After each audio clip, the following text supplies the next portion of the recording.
मेरो YouTube channel हेरेर बस्नुहुने सम्पूर्ण दर्शकहरूलाई नमस्ते भन्न चाहन्छु। बागलुङ जिल्लाको कालिका मन्दिर र पञ्चकोट मन्दिरको बीच बाटोमा पर्ने श्री धराचार्य शालिग्राम सङ्ग्रहालयको बारेमा म जानकारी गराउन गइरहेको छु।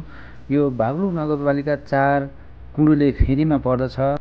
यस सङ्ग्रहालयबाट पाहाडी बस्तीहरू, सुन्दर बस्तीहरू देख्न सकिन्छ। तपाईहरु बागलुङ कालिका दर्शन गरेर पञ्चकोट मन्दिर हुनुहुन्छ भने यस बाघको मुख जस्तो देखिन्छ। यहाँबाट भित्र छिर्ने सङ्ग्रहालय छिरिनेछ। अनि गण्डकी प्रदेशको ठुलो र आकर्षक श्रीराम अङ्कित मन्दिर हो यो।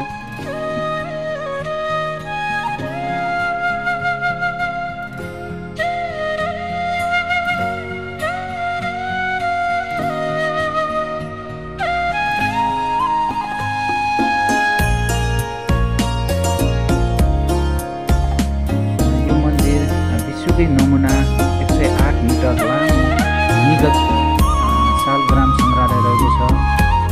यो मन्दिरबाट बागलुङको सुन्दर ठाउँहरू, बस्तीहरू देख्न सकिन्छ। सङ्ग्रहालयमा एक चक्रदेखि 14 चक्रसम्मका 1,25,000 शालिग्राम भित्र सङ्ग्रहालय गरिएको छ।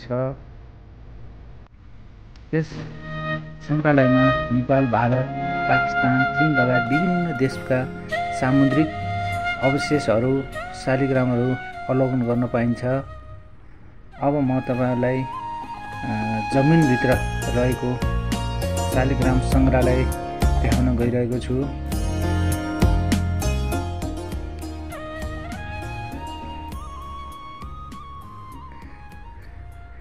यो मन्दिर कलात्मक ढङ्गबाट निर्माण गरिएको छ।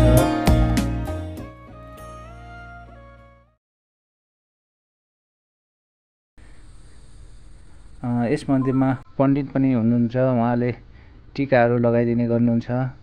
हामी यसरी टीकाकरण गरिसकेका छौँ। अनि अर्को विशेषता के रहेछ भने यसमा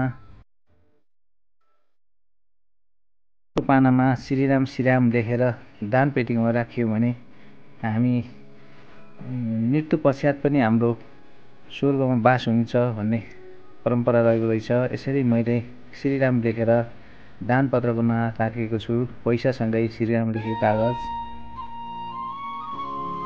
अनि अब हामी यसमा भित्र छिर्न गइरहेका छौँ। शालिग्राम सङ्ग्रहालय भूमिगत रूपमा भित्र रहेको छ। यो बाघको मुख जस्तो छ।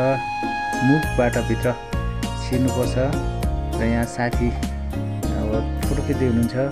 यहाँभित्र चाहिँ हाम्रो काउन्टरमा बस्नुभएको छ। प्रति व्यक्ति 100 टिकट छ। अब हामी टिकट काटेर गर्दैछौँ।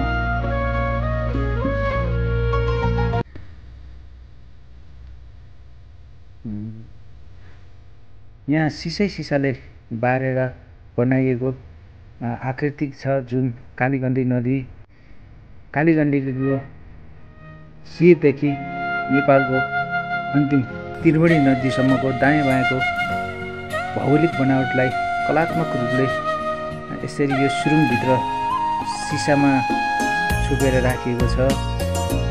तपाईँले देख्न सक्नुहुनेछ।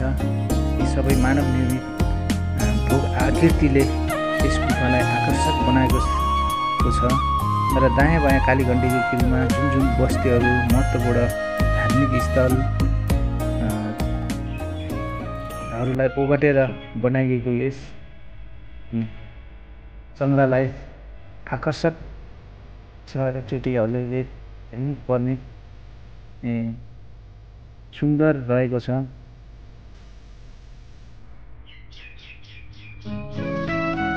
यो बीच भाग हो, गुफाको सङ्ग्रहालय बीच भाग हो। यताबाट बायाँपट्टि एक चक्रदेखि बायाँपट्टि लाग्नेछौँ।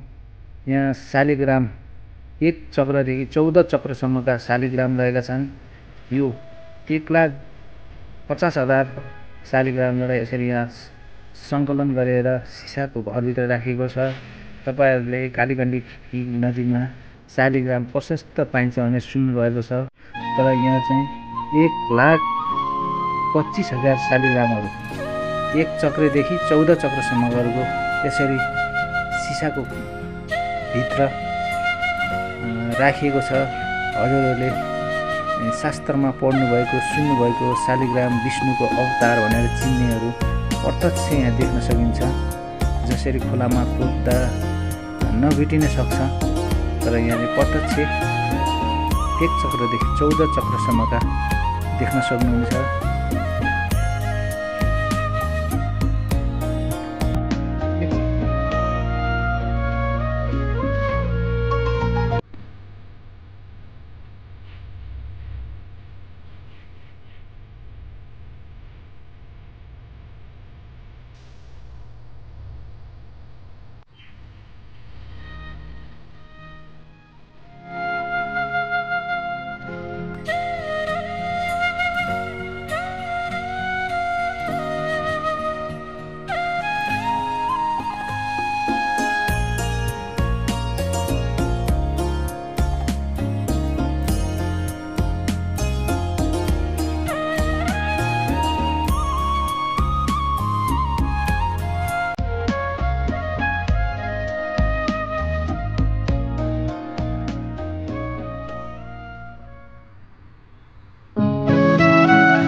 देख्न गएको नेपाल, भारत, पाकिस्तान लगायतका विभिन्न देशहरूको सम्बन्धित अवशेषहरूको संरक्षण दिएको छ।